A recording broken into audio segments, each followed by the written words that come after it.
Coming up on Hoge and Jahns, we turn our attention to the Cleveland Browns, our midweek episode. We have a special Diehard Q&A for you today. Some numbers to think about. It all starts right now on Hoge and Jahns.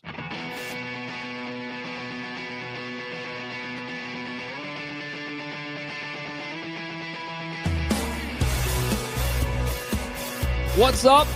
Welcome in. Hoge and Jahns back with you. Johnsy rocking some merch today. That's good. I got the notification that mine's on its way. Very good. Very good.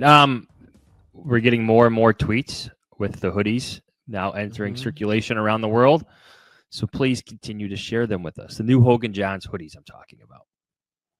Yes. Which are, there's a couple different. Well, there's that version that you're wearing, the shirt, but that the hoodie version. We are well into hoodie season here in Chicago. And we're past it. We're in, yeah. Put on your snow gear and rain gear. Coming soon, a Hoge and Jahns down jacket. Which, speaking of that, it is going to be cold on Sunday against the Browns. Very cold.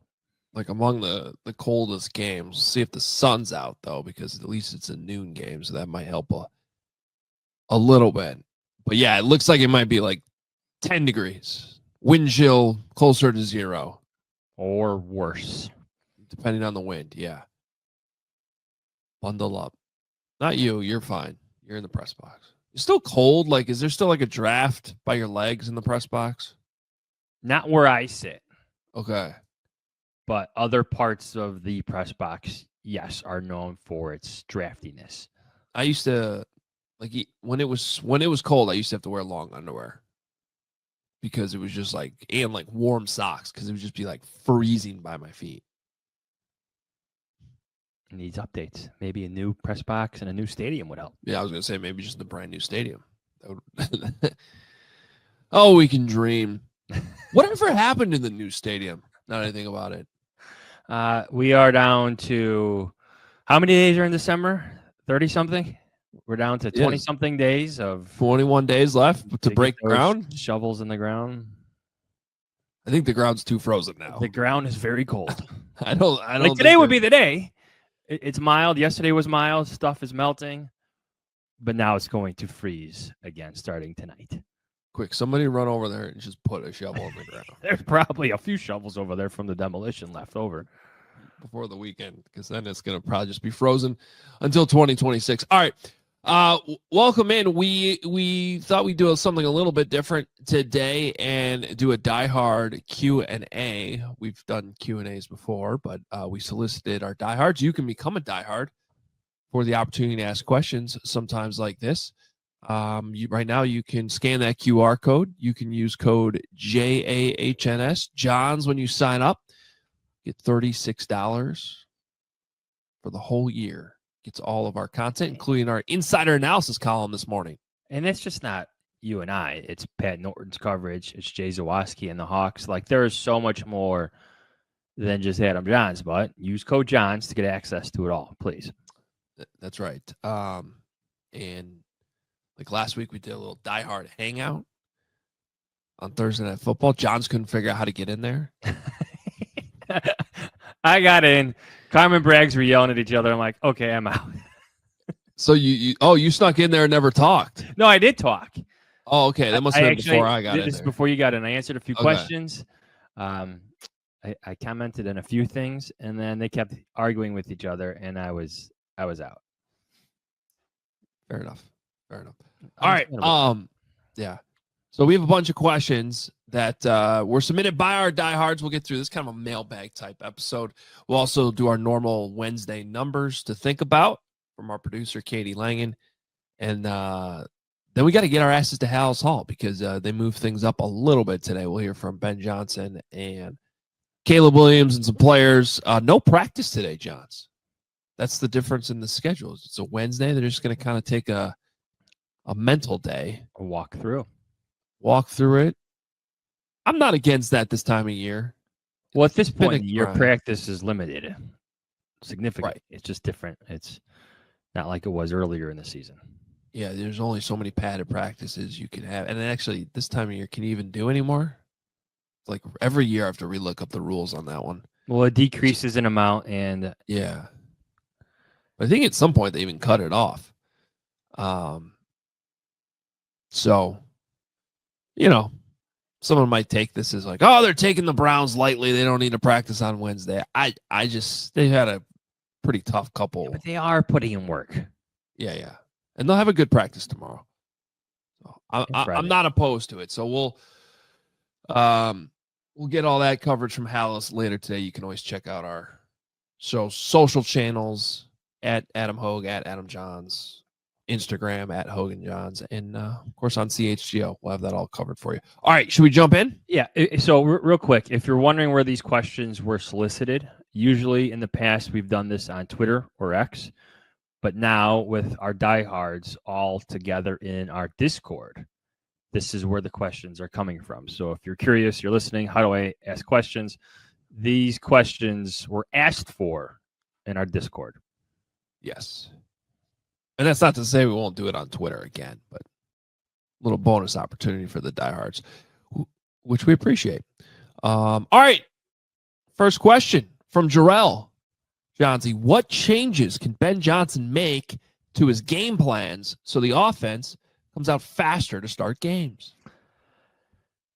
I'm curious to hear your answer on this after, I saw your breakdown of all the throwaways and the number of throwaways you have counted over the past, 6 or 7 games? 30 throwaways in the last 6 games. That's 5 a game. So where do you stand on finding that rhythm? Because I wrote this in my takeaways column yesterday. Finding an early rhythm has seemingly become like the number one goal for Ben Johnson with Caleb Williams. He knows it's an issue. The first quarter numbers are not good for Caleb Williams. So what do you see on film as potential opportunities for that completion percentage? I know it's been debated, but for completed passes to go up. So my short answer is I'm putting this more on Caleb than anything else, but I appreciate that the head coach is, consciously thinking of and talking about it, like he talked about on Monday in his press conference, ways that he, as the play caller, can help get Caleb in a better rhythm early. That being said, I looked, Johns, at the first 2 throws of the game, and you have this speed out to Burden that's high. However, he's kind of covered. I mean, I think a better throw, it still could have been a completion, but he's covered pretty tightly, and DJ Moore is open right there, 3 yards to the right, just sitting down, and it would have been a huge completion, but it would have been a completion. So you start talking about just easier throws, just stack a few completions at the start of the game. To me, that's on Caleb on that play. And it gets into a question that you challenged me on in Monday's episode when I'm watching the film.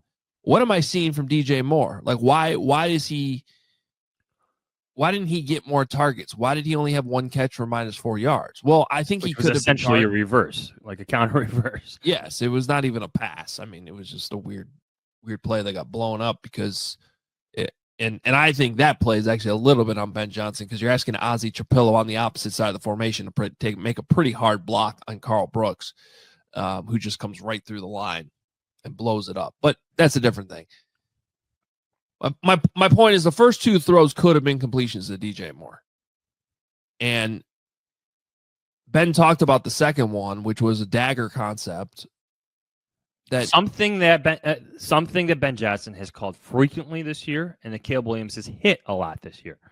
Right, and that's where. So I think Ben,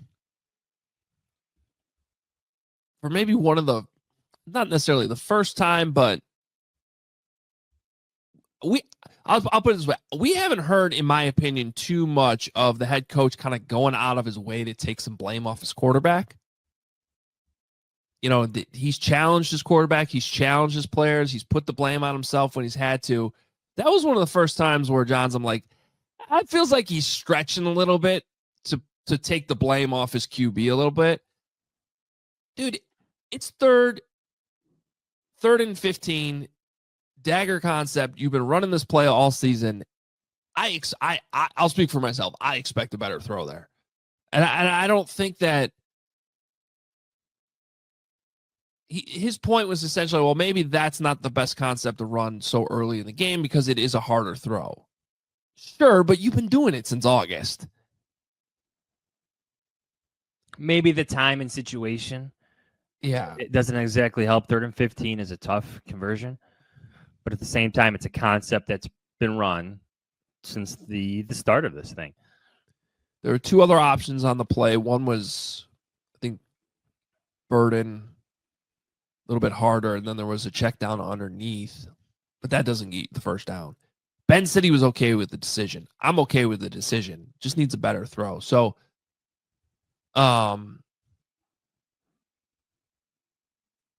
yeah, I there were other opportunities where Caleb could have gotten the ball to DJ Moore. There was another time where he could have thrown it to DJ on a quick out, but he decided to keep it for a first down run. I'm just kind of going through my notes here. He checked it down to Monangai in the 3rd quarter after turning down the go ball to Luther Burden and an in to Moore that I thought was open. So DJ Moore was open on multiple instances. Is that what you're getting at here? Yeah, I think that there were. I think there were probably a handful of times. Let's say maybe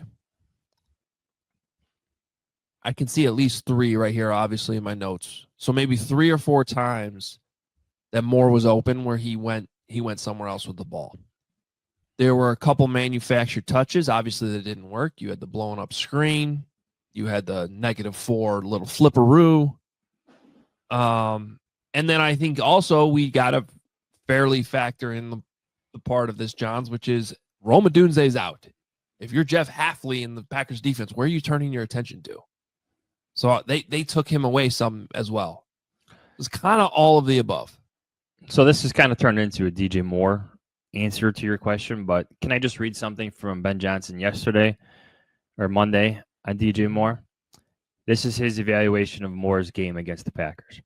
I thought he ran some pretty good routes over the course of the day, and we just couldn't give him the ball, which that was not the intent.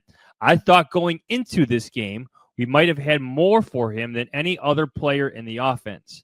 Was a little surprised at the end when I saw the stat sheet for 1 catch like he had.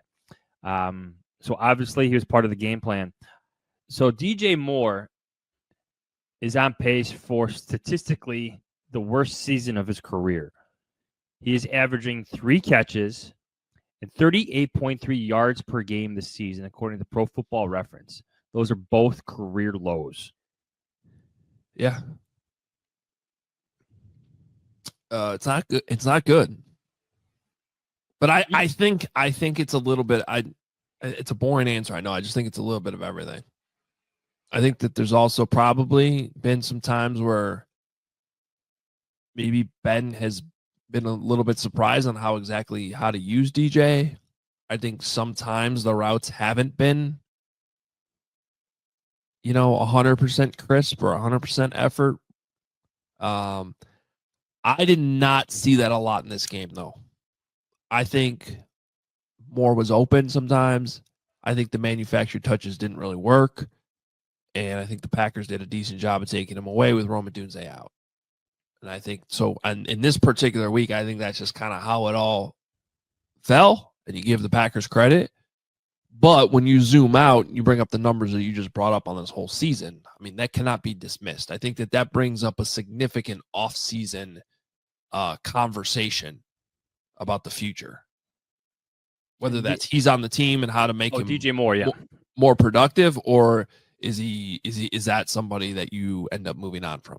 And I don't know the answer to that. I'm just saying if this doesn't get kind of rectified over the last 4 weeks, and you don't see more and beyond, hopefully in the playoffs, and you don't see more of a fit or more consistency in production, then I think that's something you're going to end up hearing us do podcasts on, around the combine and save this podcast for later. Right. Just to recap this question, like if you're wondering why Ben Johnson is now obsessed with talking about or pointing out the faster starts, finding a rhythm for him early in games, I'll just read you some stats. So in the first quarter of games this year, Caleb Williams has an 83.7 passer rating and a completion percentage of 60.5. In the second quarter, those numbers actually decrease to a passer rating of 76.7 and a completion percentage of 53.1. So this is why you're hearing it be a point of emphasis for Ben Johnson. He wants faster starts. He wants more production, more consistency in the first half of games. We know Caleb gets better late. I think he's expecting and wanting more from him early in games. By the way, little off topic from the questions, but since you said you saw it, I wanted to, what did you think about what I broke down on CHGO yesterday then? So if you missed it, I'm just going to do the short version. The short version is over the last 6 games, Caleb Williams' completion percentage is 53.4, which is not a good number. I've tracked every drop back in all of those games, and I've counted 30 throwaways and 14 drops in those 6 games. So if you adjust that completion percentage to take away the throwaways and the drops, that number jumps to 70.2. 53.4 to 70.2. Now, that's I did this yesterday too. That's not to say all of a sudden he's up. That's actually what his completion percentage should be, because you could do that for every other quarterback in the league and figure out what theirs, the same thing, factor in their throwaways and drops, and their completion percentage is going to go up too. But so that's the disclaimer. We get all that. Just so zeroing in on Caleb, what do you make of that? Well, to be honest with you, the first thing that I did when I heard you talking about this is I went to Pro Football Reference, which has long been a trustworthy statistical site before all these advanced websites have taken over. And they actually track this. So I think the most important thing you could do with things like this is seeing where Caleb Williams stacks. Like I always bring this up, like when Jay Cutler had his best passer rating ever under Adam Gase with a 92.3. You still have to see where that ranked amongst his peers. It was good for him. It was the best for him. But in the league, it was still out of the top 10. That's what I'm getting at. So Pro Football Reference actually tracks all this. You go to their accuracy markers or their accuracy grades on their advanced passing part of their website.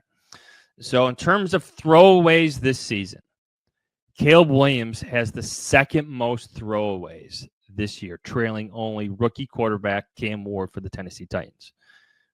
In their analysis, Cam Ward has 29, Caleb Williams has 28. Batted passes at the line of scrimmage, tip balls, knockdown. Caleb Williams has the most in the league. He is tied for most in the league with Trevor Lawrence of the Jacksonville Jaguars with 15. Third is Sam Darnold with 13. And then they have this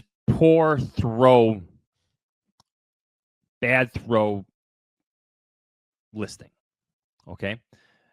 So Caleb Williams is number 1 with 92 bad throws this season, according to their observations, their subjective tracking of this. That just means like inaccurate throws. Yeah. Patrick Mahomes is actually second with 81. So Caleb Williams is first with 92 bad throws. Patrick Mahomes is second with 81. And then you have Cam Ward and Matthew Stafford, an MVP candidate, coming in at 79. So there is a sizable gap between Caleb and the second and third players in this listing. Bo Nix is fifth with 73. On target throws, like this is like, so they have an on target percentage. So the leaders in on target percentage throws, according to their accuracy rankings. Sam Darnold is number 1, 80%. Jared Goff is number 2, 79.5. I have to scroll all the way down to 33 to get to Caleb Williams at 66.9. So I actually agree with some of your analysis. The throwaways are high. Then you have a high amount of batted balls down. But then this bad throw percentage, this accuracy percentage, this on-target percentage that Pro Football Reference is tracking, I think kind of meets the eye test. It's the overthrown passes that we've seen week after week after week. It's even like some of those checkdowns. Wasn't one like a check down, for example, a check down to Kyle Monangai, which was kind of low and in the ground. Yeah, that was one of the inaccurate throws I marked. So here's,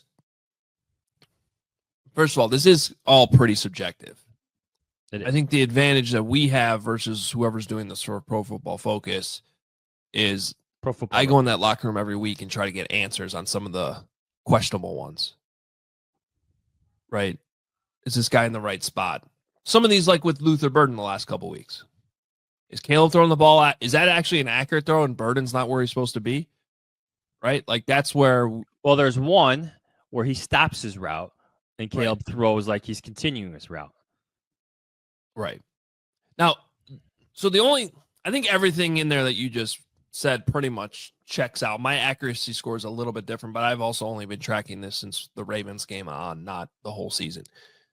But the one giant red flag was you said they only have him down for 28 throwaways all season. And I have him down for 30 in the last 6 weeks. And I feel very, very confident in my number on that one. Okay. Like they're very clearly throwaways. That's not like that subjective. So I'm a little confused on that number and like how that could be so far off. By 2. No. You said 28 over the whole season, didn't you? Yeah. I got 30 in the last 6 weeks. So that's off by a lot. I don't know. I'm kind of confused on how some of these would not be considered throwaways. Like he had 7, 1, 2, 3, 4, 5, 6, 7, 8 alone in the Packer game. One thing I've learned about statistical websites, sometimes like, are there some throwaways where it's just like the plays doesn't count? Get what I'm getting at? Like, because there's a penalty? There's a penalty. Yeah, like I'm not counting those. Those no plays are not in here. Okay. So maybe like one thing I wonder is, I'll give you an example. There was a play action rollout to the right where the Packers just blitzed the boot. So when he boots, they just blitzed him. And basically the play was blown up and he just skunked it in the ground to DJ Moore. By the way, there's another example of play. They were trying to get the ball to DJ Moore and it didn't work. Credit to the Packers. Well, do they not count that as a throwaway? Because I count that as a throwaway. He skunked it in the ground. He's literally throwing that ball away. That shouldn't count. That shouldn't count as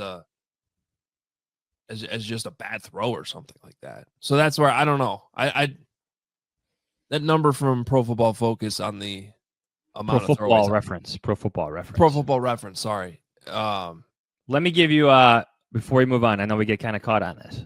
We did. We have a lot to get to, but this is a good conversation. I know drops has come up as a huge talking point. Caleb Williams ranks 8th according to Pro Football Reference in drops.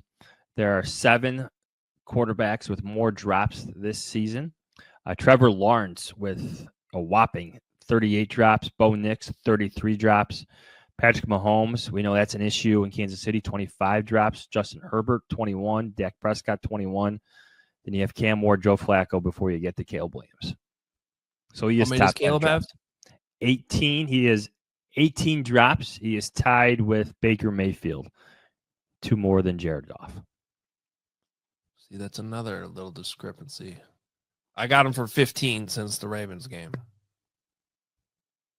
So unless there were only 3 or earlier than that in the first 6 games. I think drops are extremely subjective. I know. But that's another thing. Like I try to go in that locker room and I'm like, I will ask receive. Now that's the thing though. It's a little, even that's subjective. DJ Moore, should you have caught that ball? Yeah, I should have caught that. But Antoine Randall may give a different answer. Yeah, it is subjective. So, but that's kind of John's over the years why I've kind of learned to trust my own instincts on some of this stuff too. Like it's cool that all these different websites track this stuff, but you gotta just sort of accept the fact that the numbers are not always going to be the same. Right. So, well, we talked about it earlier when different websites produce different EPA numbers. Yeah. Well, a lot of this is subjective, so I get it. Well, we went way long on that first question. So yeah, I don't even know if we answered that question. I don't even think we answered We're about it, to fly by a few right now. I don't know if you guys did. Well, start faster. We're with you, Jarrell. Yeah. All right, second question. Alejandro, I'm trying to keep the focus on this season, so I have a few questions. One, what have been your overall thoughts on Gervon Dexter in year 3? Knowing Jalen Johnson has been on a pitch count the last 2 games. Do we see him and Tyreek rotate when Tyreek Stevenson comes back? What needs to happen to see Luther out there returning kicks or punts? All right, quickly. Number 1, my overall thoughts on Gervon Dexter in year 3. I think he's been fine. I think he's been good. I think you see flashes of even dominance. But at the same time, I know the Bears defense needs to be better as a pass rushing unit. I know they need to be better as a run defensive unit. Like, there's just issues across the board that I think need to be accounted for, and Dexter is part of that. So I think he's been good. I think he's been fine. But the Bears defense, as we laid out in our insider analysis column, it needs to be better. Yeah, Katie, you can take that off now. I'll give you my 3 quick answers. Dexter's been fine, but he has not taken off the way you're hoping your second round pick would in year 3.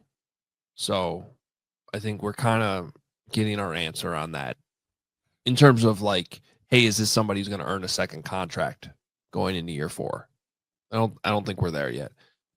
Second, my answer to the rotation with Jalen, Nahshon Wright needs to stay on the field. That's my answer to that. So now, ideally, Jalen Johnson is back to being Jalen Johnson, and you don't want to ever take him off either. Like, that should be your guy who's playing 100% of the snaps. So does that mean Tyreek Stevenson becomes the backup, or he just needs to be sort of rotated in slowly? I don't know, but I'm not taking Nahshon Wright off the field too much. Yeah, let's see Tyreek Stevenson return first before we go down that road. And what was the third question again? The third one's that Luther Burden.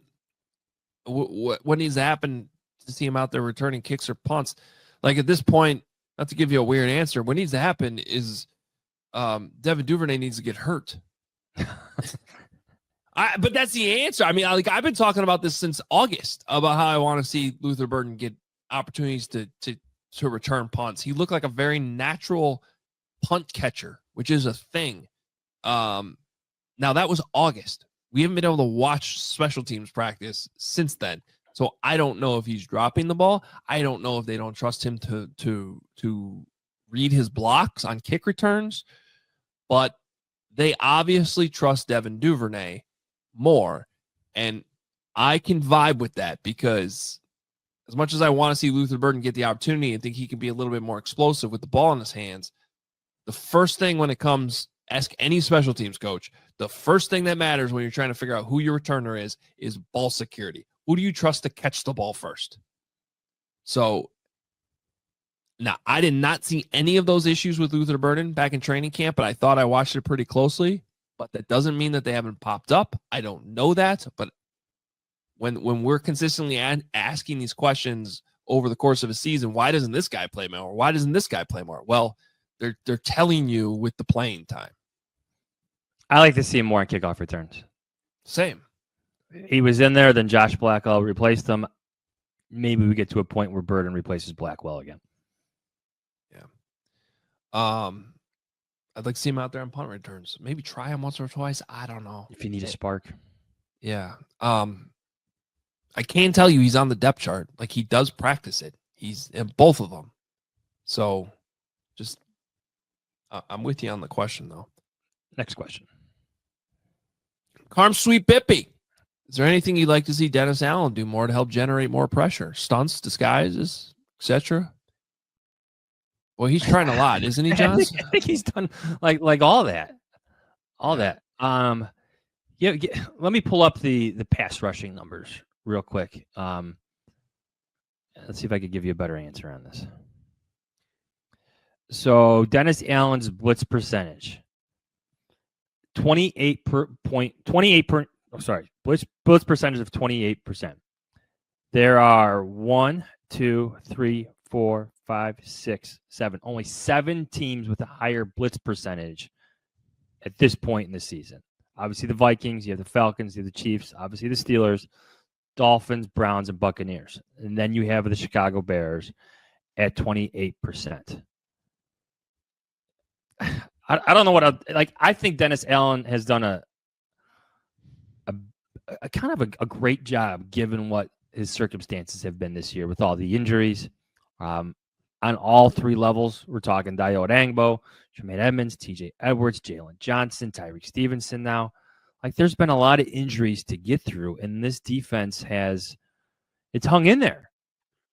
Leads league in takeaways, turnover differential, interceptions. Those are great numbers, but like my number one concern, Adam, right now is the Packers had answers for the Bears' third down defense, and the third down defense has been one of the Bears' strengths this season. And now it's starting to slip. They have to stop it. Well, and you brought up a good example in our insider analysis column this morning. I mean, you can blitz. It sounds great, but if Jordan Love makes a check with Christian Watson and changes the route, and he's one-on-one against C.J. Gardner-Johnson, who's going to struggle to run with him, then they hit you on a quick slant and it goes for a touchdown. That's just what comes with it. Sounds good. Yeah, blitz, do this pressure practice. But every time you do that, there's an answer to the test that good quarterbacks and good coordinators are going to figure out. Ben Johnson's doing the same thing to other teams that the Bears are playing. So that's why it always comes back to, no matter what, it always is going to come back to, even if you're the Vikings who blitz 50% of the game, who is rushing up front? And you saw the investments they made on their defensive line this year to try to, I'm talking about the Vikings now, to try to not have to blitz so much. They spent a lot of money on that D-line. And, they've had injuries and whatever. And so sometimes it's worked, sometimes it hasn't. But you need to have a consistent pass rush up front with your front four. And the Bears just do not have that. No. Next question. Emperor Pharaoh. Bum bum. Myles Garrett is a scary human being. To try and minimize his chances of killing Caleb, I would hope that we have a run-heavy scheme, even more so than against Philly. My question is, when a good defense has a transcendent level player like Garrett, is it better to run away from him to try to keep him out of the play, or run right at him to hammer him with pulling players and double teams to wear him down? It is all of the above. It's run at him, run away from him. There were some clips that went kind of viral from the 49ers win over the Browns where the 49ers didn't even block him. They just let him come into the backfield kind of, literally unblocked. But that was kind of the purpose. Confuse him a little bit, slow him down through his own thought process. And the run was going somewhere else. Now, those were short yardage situations, like on the goal line. And the 49ers were able to win up front, especially in the interior. But I think it's all the above. It's chipping him. It's running away from him. It's, moving the launch points for Caleb Williams. It's boots. It's all that stuff because he is a transcendent player. He has 20 sacks this year. It's almost as many as the Chicago Bears do have as an entire defense. I think the Bears have 24 sacks this season. Yeah, Bears have 24 sacks. Myles Garrett has 20. Oh, boy. So, all the above. Yeah. I think I like the last part of that, though. Try to wear him down. You saw Micah Parsons kind of gassed at the end of that game and on the sideline, and you could feel the Bears wearing the Packers down in that game against the run. So same kind of concept. I like that. Now, what an interesting situation for the Bears on their schedule where they go Micah Parsons, Myles Garrett, Micah Parsons. I mean, if you're the offensive line right now, if you're Dan Rochar, the offensive line coach, you're like, man, this is it's tough little stretch on the schedule here. Did you see the clip of Myles Garrett talking to George Kittle. Like they're both mic'd up. And Myles Garrett is, can you just stop chipping me? George Kittle's like, no. No. I'll let you get one. Well, George Kittle's hilarious. Yeah. Even on the field. Yeah. What did he say? Absolutely not. Absolutely not. All right, next question. Austin asks, specifically to Johnsy, it's cold out. It's been cold out, and it's going to continue to be cold out. How much of a factor do you think the frigid temps have been and will continue to be for the passing game, especially given how few games the Bears have played indoors as of late? All right, Austin, since this is directed towards me, of course it's a factor. I would say wind is, like, if I'm rating factors by condition, right? I would go wind number 1, some type of precipitation number 2, and then cold number 3. Is that a fair ranking? Yes. Yes. Okay. Maybe precipitation higher, depending on how much. No, I'm usually with the wind, number 1. Okay. The worst is when you have all 3. And sometimes you get that. I don't think it's going to be like that on Sunday. Yeah. My answer to this is I think there's examples of quarterbacks excelling in this. This is playoff weather. Like Jordan Love has fully embraced these conditions. It's Green Bay Packers playoff football. He literally said that after the game. Like that's part of playing in these conditions. It's that time of year you're playing meaningful football games. Aaron Rodgers succeeded in it. Brett Favre succeeded in it. Does it hinder your numbers or hurt your numbers a little bit? Yes, it does. But you and I have also covered a game where Josh McCown in the frigid cold just completely lit up the Dallas Cowboys. Remember that game? Yeah. I don't know if as cold as this one, but Johns, I look at it like, and I think that's the correct rankings of those 3 elements. And here's why: because wind you have the least amount of control over, right? Precipitation, you still don't have all control over, but you can practice it. The wet ball drills, gloves. You can.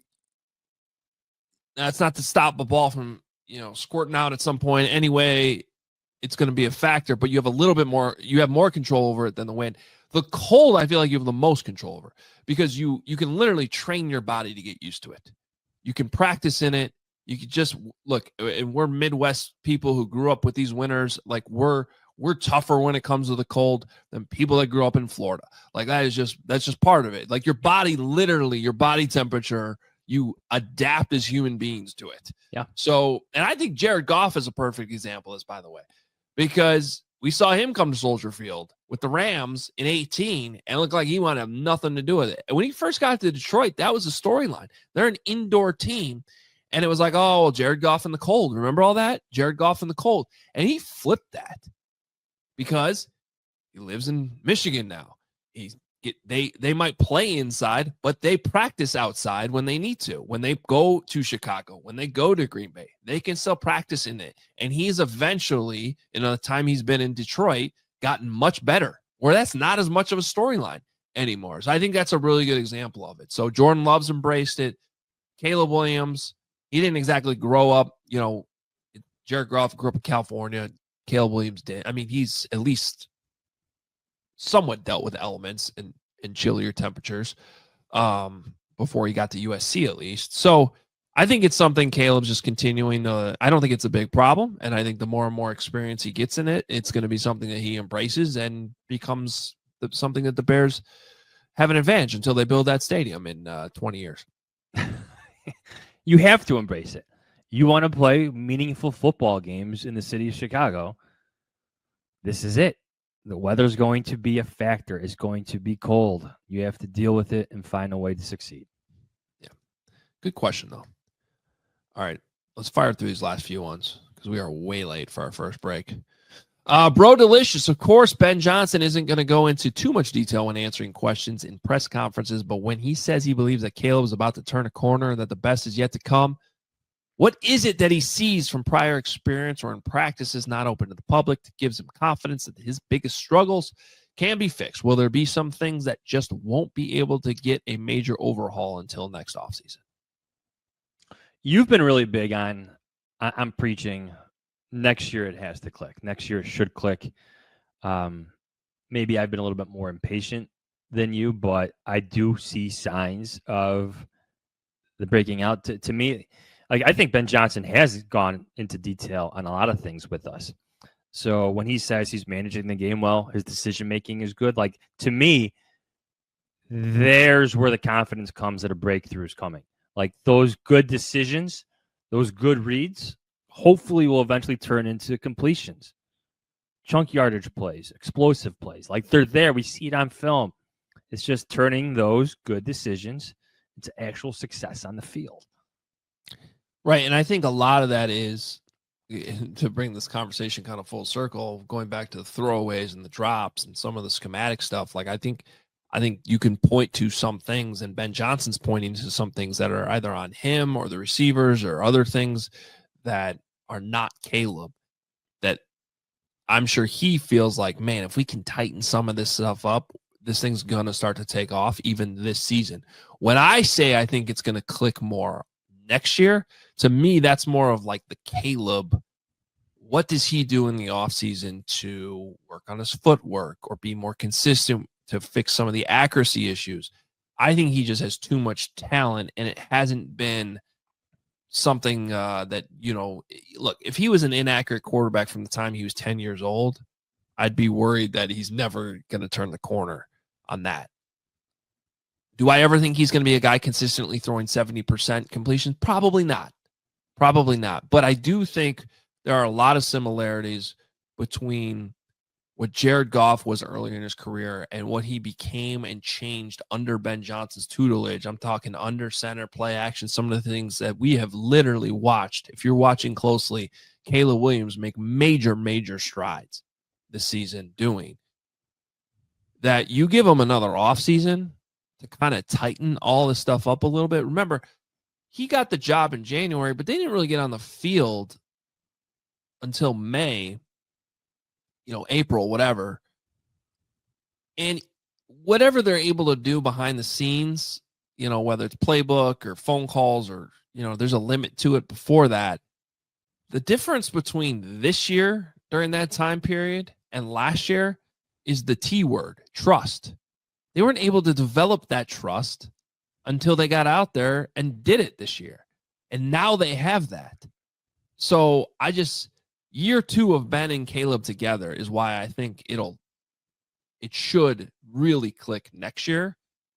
But I still think that there's improvements that can be made this year with some of the fine tuning. The conversations will change next year if some of the same issues are reoccurring. Sure. I think that's just where we're at. Like, you could ask yourself, like, why did Drake May, under similar circumstances, break out in his first year with Mike Vrabel and Josh McDaniels? You could ask why Justin Herbert broke out with his new offensive coordinator in his second year and it didn't happen for Caleb. Like, those are layered discussions for another day. But I'm with you. Let's get to next year, see what can be fixed, see how much consistency can be found, how much improvements are actually made year 1 to year 2 under Ben Johnson. All right. I think we have one more. Yeah. Well, this will be our last one. I yell a lot. It says in the last 3 meetings between the Browns and Bears, Cleveland has recorded 5 sacks 2017, 9 sacks 2021, and 3 sacks 2023 against Chicago quarterbacks. With that history, is the sack total for this Sunday more likely to be over or under 2?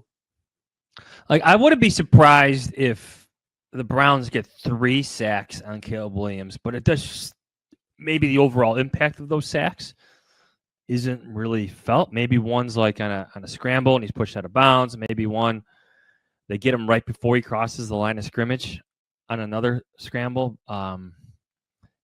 Caleb's sack percentage has decreased, and if there's one thing that wows me every single week is his escapability to get out of pressure, to get out of trouble consistently. Like, it impresses me every single week. So I think he can continue to do that against the Browns, but it still wouldn't surprise me if they get him a couple times. Yeah, so context obviously matters on those games. So 2017, Mitch Trubisky, rookie quarterback, bad offense. 2021, Justin Fields' first start, horrible game plan, one of the worst we've ever seen covering this team. and it was completely wrecked by the Browns up front.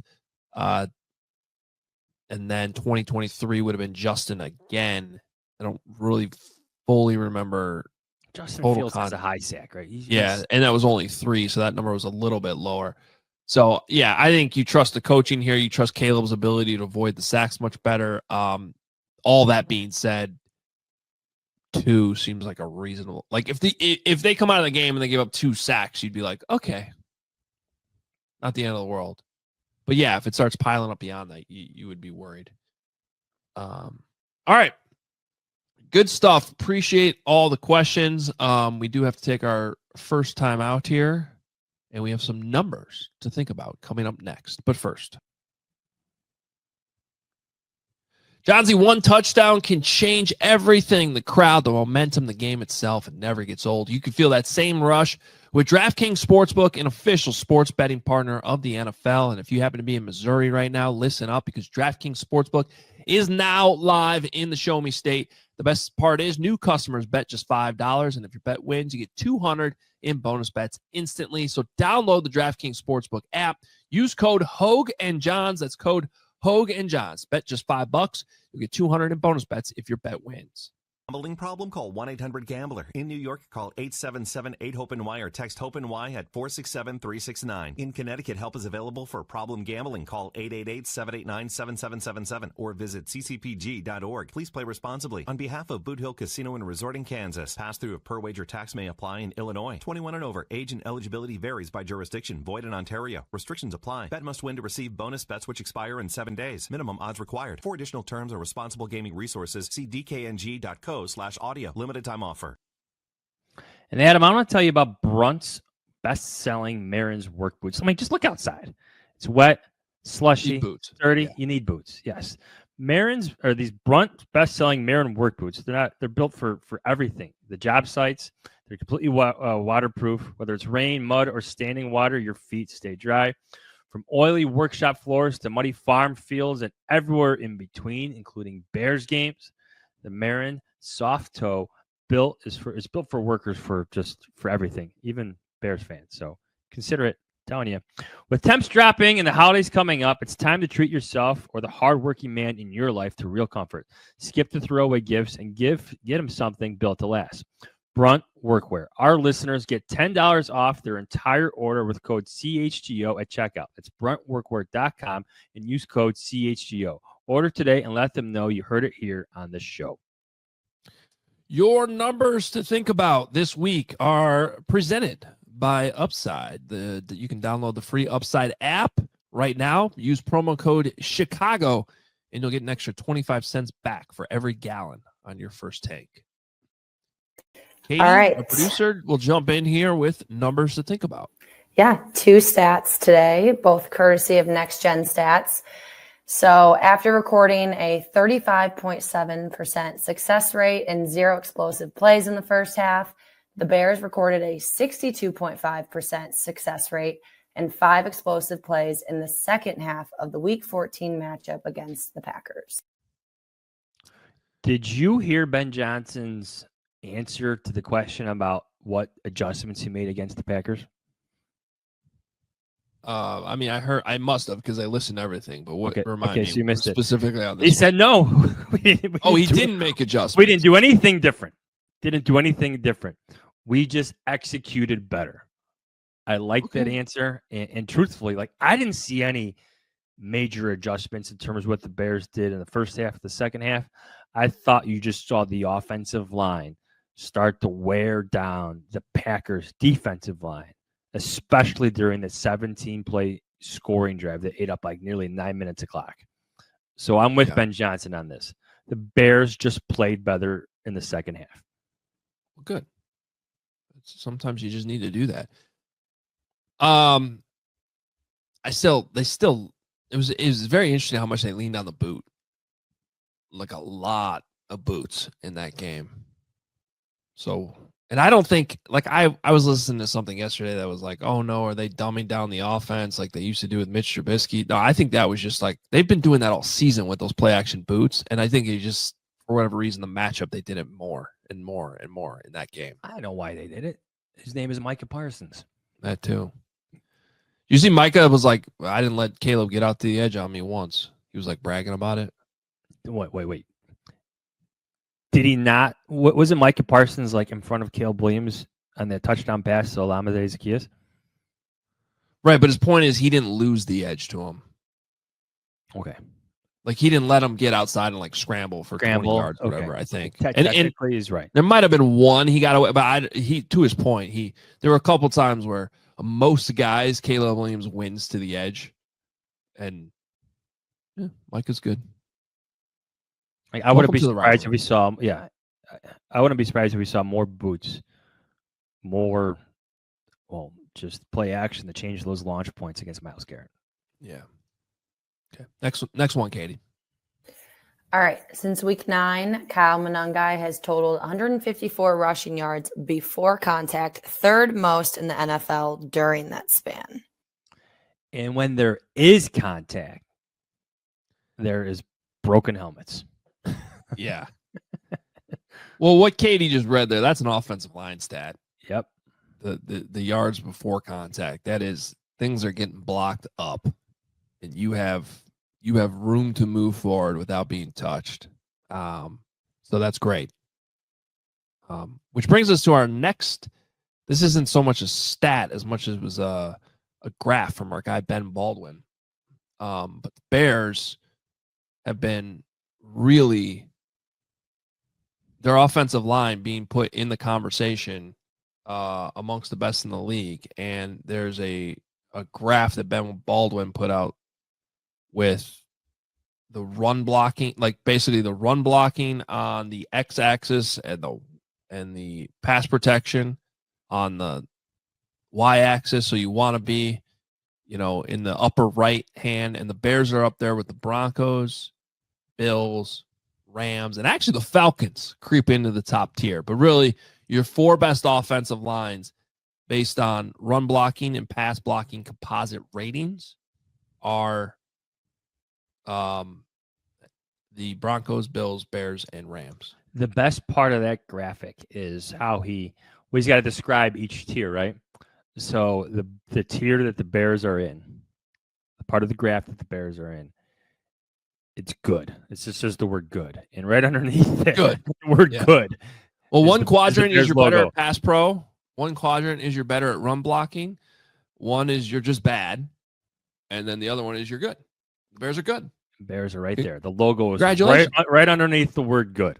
They did it. They have a good offensive line. Like, if you take nothing away from this season, like that, as a Bears fan, you should just be like, wow. That's something they feel great about. And they've been doing it all year with like an uncertain left tackle situation. Yeah, and that's what I was about to get at. Like, with the potential to get better this year and next year if Ozzie Chapillo really gains a comfort there and settles in. Yeah. All right, we'll take our last time out, come back and wrap things up on this midweek edition of Hoge and Jahns. But first, John's going to tell you about the easiest gift to give this holiday season. It's Aura Frames. It is the answer to every holiday gifting moment. Never struggle again to find the perfect holiday gift, because with unlimited free photos and video on the Aura app, you get this frame. And first of all, it's going to look great in your house. Okay, so it's a digital photo frame. And then with this Aura app that works so seamlessly, you can take photos on your phone, send it right to the frame, whether that's in your house or maybe it's because you bought it for a family member. You want to send them photos. You can even preload photos before it ships, which is super cool. So you can personalize this gift, add a message before it arrives. This really is the perfect holiday gift. So for a limited time right now, save on the perfect gift by visiting auraframes.com. You get $35 off Aura's best-selling Carver matte frames by using promo code CHGO at checkout. That's auraframes.com. Promo code CHGO. This deal is exclusive to our listeners. Frames sell out fast, so order yours now to get it in time for the holidays. Support the show by mentioning Hoge and Jahns at checkout. Terms and conditions apply. Adam, the holidays are meant for giving, but that doesn't mean you can't get a little something back, too. Between road trips to see family, hosting family dinners, and countless grocery and gas runs back and forth from Soldier Field, Lambeau Field, that time of year, this season can put a strain on your wallet. The free Upside app helps you earn extra cash back on things you're already doing, like filling up the pump, grabbing dinner on the go, or making one more trip to the grocery store. I go like 3 times a week. With Upside, you're keeping more in your pocket during the season you spend the most. And it's it's cash back with over $1 billion given back to users so far. So Upside has given back $1 billion to users. To find out how much you could earn, download the free Upside app and use promo code Hoge and Jahns to get an extra 25 cents back for every gallon on your first tank of gas. That's an extra 25 cents back for every gallon on your first tank of gas using promo code Hoge and Jahns. So I just have one last thing as we close out the show, and this really doesn't matter and isn't that serious, but I was surprised last night, Johnsy, I saw a couple things on social media. I think including our guy Cap going on a little rant about it. I didn't notice it was on the back page of the Sun-Times until later in the day. But this handshake with Matt LaFleur is a story? I didn't think so, but I was surprised. We were doing a live watch along, and I actually went back last night and like watched my own reaction to it because we were still live as it was going. And I was like, oh, that's kind of exactly what I thought it would be. Kind of cold, kind of icy, maybe, but it's like the weather that day. Wake me up when there's like a Jim Harbaugh situation, and he's like literally like hitting Jim Schwartz in the back. Like if we see Ben Johnson do that to an opposing coach, that's a story. I'm sorry if I disagree with my colleagues out there, but it was a cold, icy handshake and a cold, icy day. That's fine. If he wants to get into it a little bit more, that's a storyline. Right. There's the handshake refusal, the rare handshake refusal. There's the blow by where you don't even look at him. Like I think Belichick's done that a couple times. It wasn't even like that. No, it was quick. I didn't like there was eye contact. And then there's sometimes even like I don't really know if there was eye contact. But it doesn't matter. Watch it back. Like Bill Belichick purposely avoids eye contact, like looking elsewhere. At least their heads were in the respective right directions.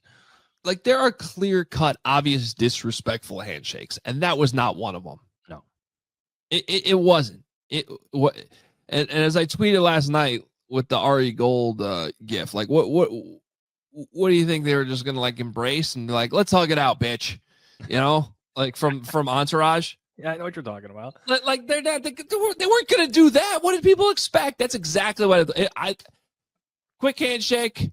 See you in 2 weeks. We don't love each other, but we're not going to make a big deal. That's how I looked at it. It was, to me, it was a total nothing burger. There were no fireworks. Yeah. If you wanted, I don't even know what we're talking about. Right. to be honest with you, but I didn't see anything in it. Well, we brought this up on the show a couple weeks ago when it came up. Arthur Smith and Dennis Allen a couple years ago. Arthur Smith did not like that they went for a touchdown in a blowout right at the end of the game at the goal line, and he let Dennis Allen know about it. And then they later had to clear it up, and they realized that was actually just players going rogue, and it wasn't like Dennis Allen was actually calling for it. But you understand in the moment, and like, okay, now that's actual fireworks at a handshake. That's still on YouTube. You can go watch. Like I think we've seen enough at this point. Whether it's college games, we know those could get testy. From Bill Belichick's, what would you call that? The pass by? Yes. The blow by. The blow by. The Belichick blow by. Yeah. That's what's happening. And then we've seen enough conflict and contentious interactions where we know like there's issues. This did not seem to meet any of those. Well, we'll see if there's a round 2 in 2 weeks. I mean, I guess we're still talking about it right now, but I don't know. I literally have not. I had not thought about the handshake a single time from the time the game ended until last night when I was finally coming up for air and kind of being able to catch up on what other stories were being written and talked about. And I was like, wait a minute, this is a thing.